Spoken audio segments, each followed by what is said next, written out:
David Boreanaz, you've played Special Agent Seeley Booth on Bones for 9 seasons now. The past season ended on a cliffhanger with Booth under arrest for killing the men who were sent to kill him, and there's a conspiracy within the FBI.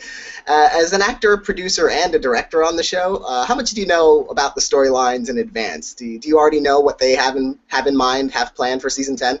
Well, we kind of have a somewhat of an idea as far as just as where the arc of the characters could be heading. As far as the details are concerned, we kind of work them out as the scripts kind of flow in, and we make adjustments according to what I may think about what's happening with Booth, or what Emily's thinking about what's happening with Brennan, and we kind of chime in and sit down either with Hart or Steven and try to figure those answers out. But we somewhat have a layout of certain episodes that we want to do, as well as certain arcs for certain characters. You and Emily Deschanel, do you have a lot of? You're both producers on the show. Do you have a lot of input into storylines and story developments? Yeah, we have since the beginning.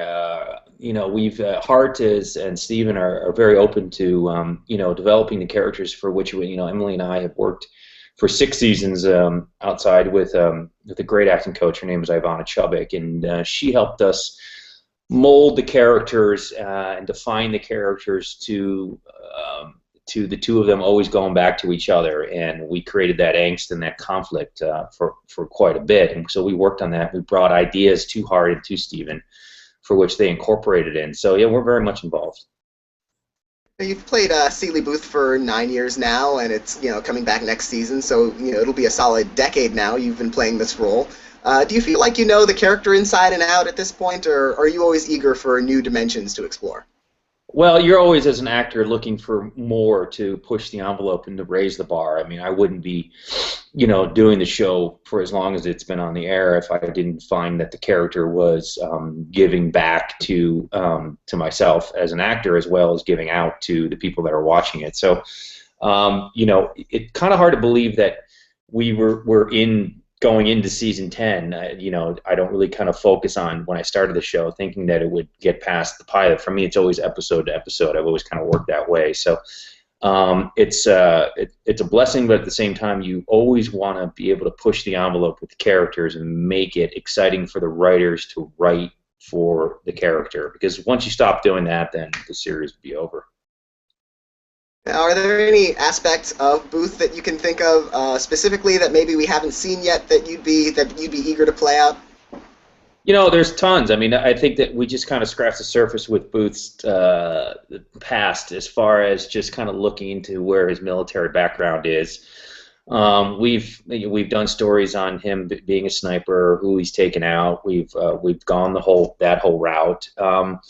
We've somewhat got into his personal life with his father, not so deeply, but would be nice to get deeper into with his brother a little bit more, and his father, and more of Booth's past to creep back up into him and kind of haunt him a bit. So I would look for season 10 for Booth to be a little bit more conflicting for himself, as well as seeing a bit more of a dark side of Booth. Speaking of your brother on the show, one of our a commenter in our chat room, Susie Kane, wants to know are there plans to bring back Jared Booth? I don't know as of now. I mean, we dictate that given the stories and the circumstances. Like I said, we have the episodes somewhat laid out, and as they progress and we look at each episode, if he falls into that category, yeah, of course, sure. So we never close the door on those characters.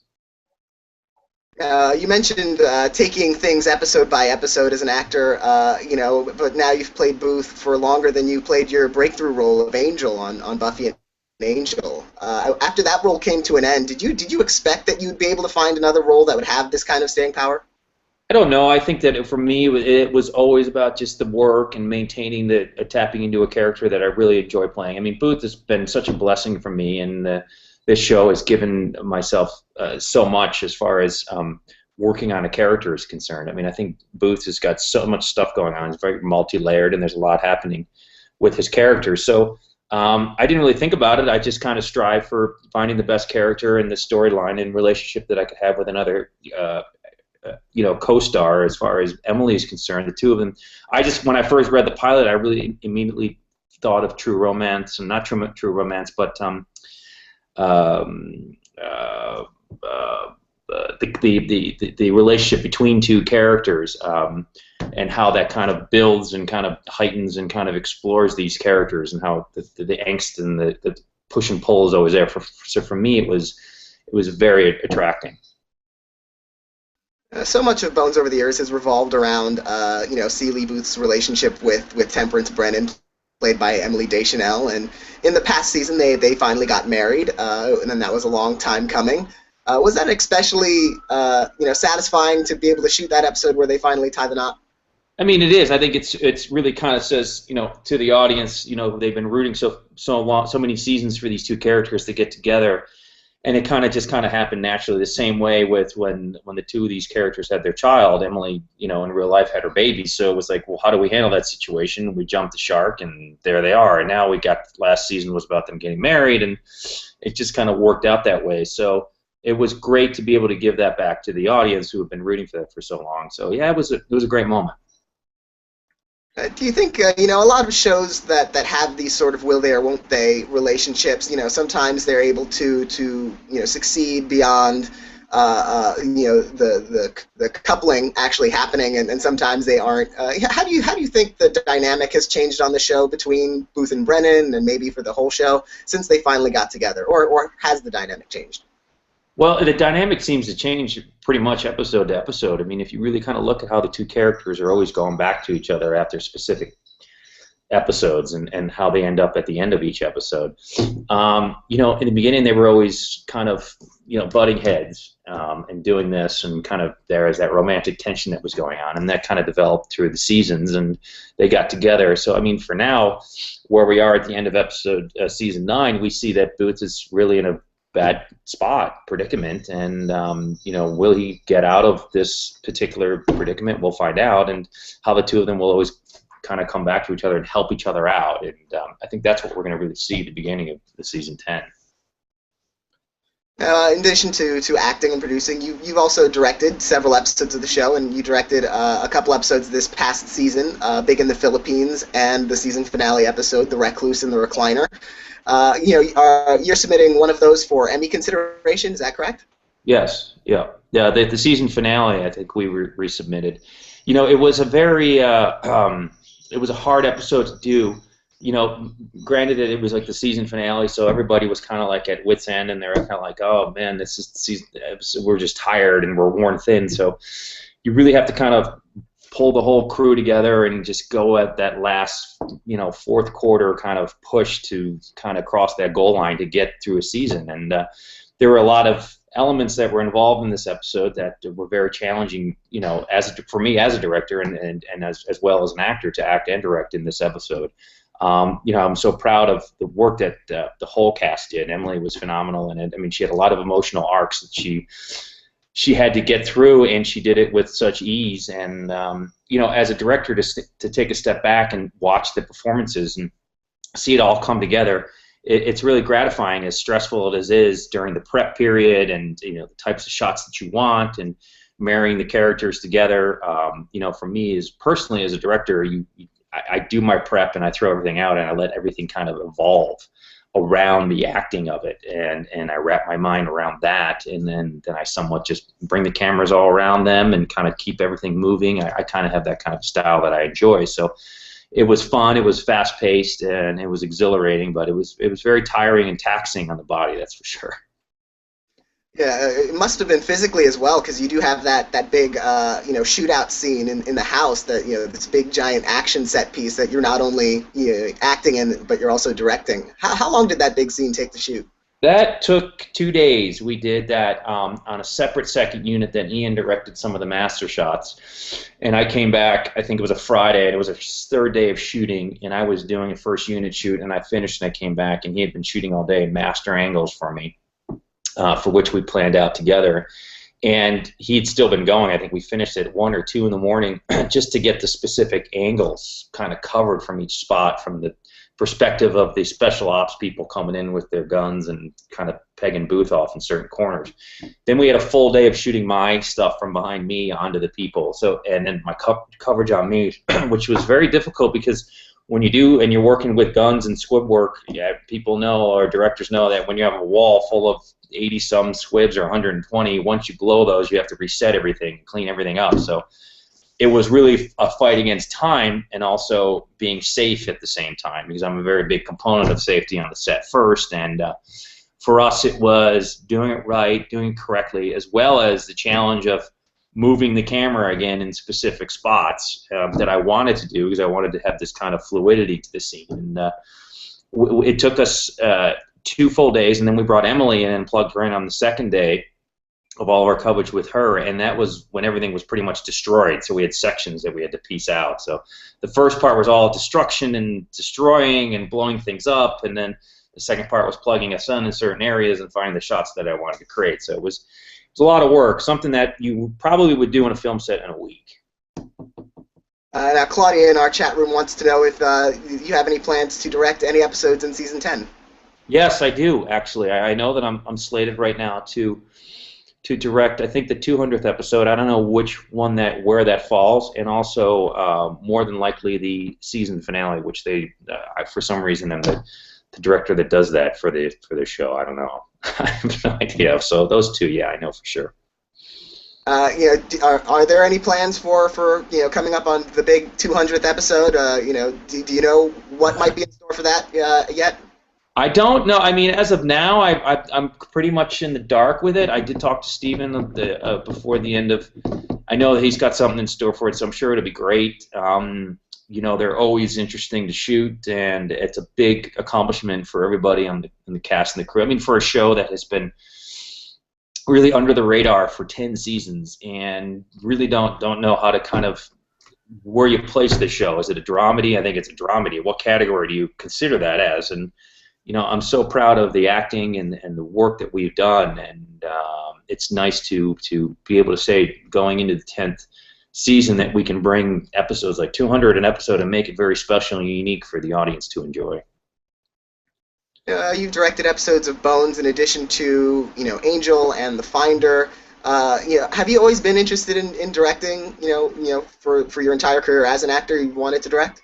I think it's fun. I mean, I enjoy it. I mean, I went to Ithaca College and I studied film there, and as well as I did some acting there. So for me, it was just kind of fell into place, and I really enjoy working as a director. I enjoy working with the actors, being an actor and understanding where they're coming from in the beginning of a scene, and how to get them together and how to play that conflict. I mean, I enjoy that aspect of really listening to them, and I've been in their shoes, so I know the hurdles that they have to overcome during a scene, and as well as it making it very comfortable for them to I think that a set should be at ease. I think it should be almost kind of like a going out and having a great meal and enjoying the courses, and not being so stressful. So I come from a very calm place when I direct, but yet I infuse a lot of energy and tempo and pace to what I want to do. I'd rather bring the cameras to the actors rather than the actors come to the cameras, depending on specific shots. But I've always enjoyed it. I mean, I love framing shots. I love being behind the lens, and I just like to do them both. So I consider it a double threat. Vanessa Kromick on Google Plus was wondering, what's it like to act and direct in the same episode? Does directing affect your acting? When I have to deal with this ego here, and separate the two, that's when it becomes a problem. People ask me that, how do you direct yourself? And I think it's an instinctual thing. It's a gut thing. When you're in a scene, you know that you're in a scene. As an actor, I place myself with the person, and I'm doing the scene, and you could tell, at least I can tell as an actor, if I'm present or if I'm there. Now, if I'm doing a scene and I'm directing it, I set the cameras where I want them to be, and I have someone as my other eyes on the other end watching for me specifically. We could walk that through with second unit, and then when I put on the acting hat, I go in and I put myself just in as an actor. And then we yell cut, and I go back and I make sure that we have everything. So it's a lot to go on. So it's a lot of compartmentalizing and kind of defining what you want in your brain to use at certain points, and it all just comes together somehow. It's just a big mush. As a director, Romancing the Stone, that was the name of the movie. When I first read the pilot, Romancing the Stone, was the first film that came to my mind with working with this character, which Emily eventually got in Bones. So that was the movie that I spaced on earlier. Sorry. No problem. As a director, as an actor, you have a certain dynamic with your co-stars. Does that change when you're also directing a scene? It depends on the mood. As a director, you really have to. I believe you have to really listen. I mean, you really listen to what the actor is saying.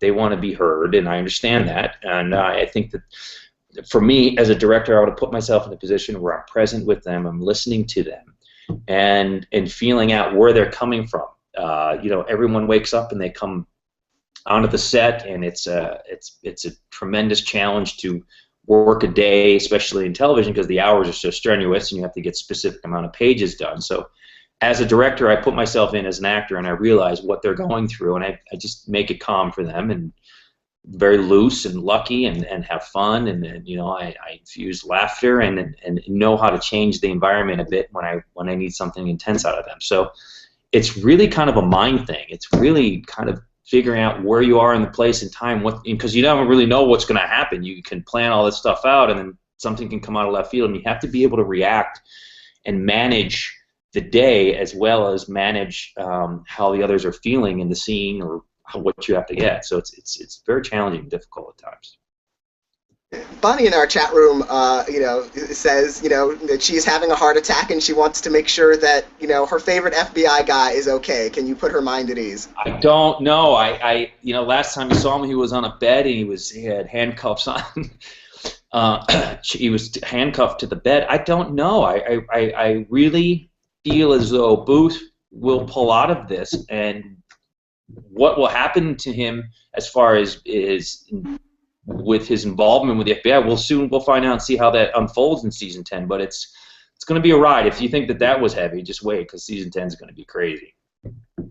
Bonnie wants to know if there's going to be a new baby for at some point between Booth and Brennan. I really don't know about that. I don't think we don't have any plans for that right now.